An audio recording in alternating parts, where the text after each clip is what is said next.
À Felice Bauer, Prague, le 8 avril 1913. On t'a arraché une dent et tu as de nouveau souffert.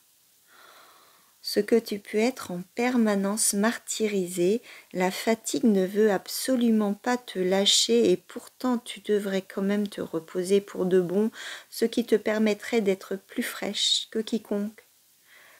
Ça me touche toujours de très près, chaque douleur qui te frappe. Je veux la mettre en relation avec moi, m'en accuser, si absurde que ce soit quand il s'agit de mots de dents. Seras-tu en paix maintenant à Francfort? Et les époux Bluen ont-ils fait le voyage avec toi? Et mademoiselle Brûle? Et vas-tu te reposer comme il se doit? Ne lis pas aussi longuement dans ton lit qu'à Prague. Lis plutôt des poèmes, pas des romans qui te tiennent éveillé. Je t'envoie demain les poèmes de Werfel.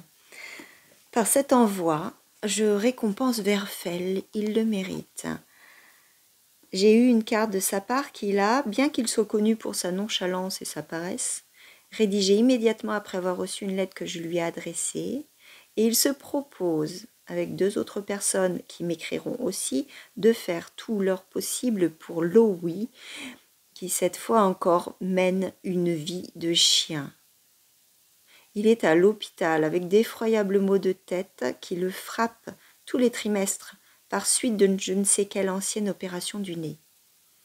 Il s'est séparé de sa vieille troupe et avec les meilleures intentions et bien que je le lui ai déconseillé.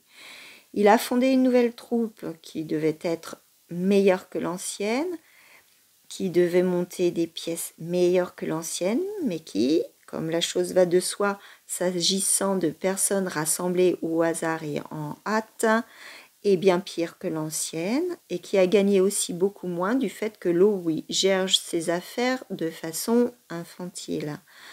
Il circulait toujours avec sa troupe entre Leipzig et Berlin, aller et retour et presque sans dormir. On était alors tout près de l'effondrement. La concurrence avec l'ancienne troupe, bien meilleure, lui a aussi porté préjudice et l'a privé de toute perspective pour l'avenir.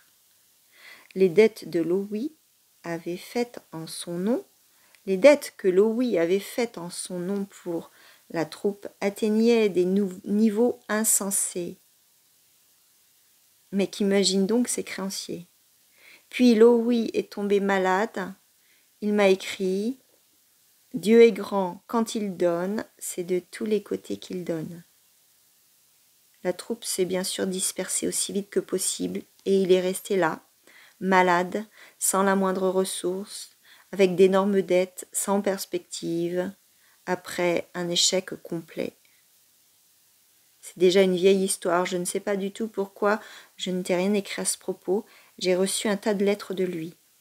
Peut-être va-t-il à présent suivre mon conseil et partir pour la Palestine. Ma chérie, je dois déjà conclure et je ne me suis pas encore vraiment adressée à toi. Ce matin, je t'ai accompagnée en pensée durant ton supposé voyage. Qu'à cela ne tienne, je suis déjà allée cet après-midi à Francfort pour la 2e fois. Franz.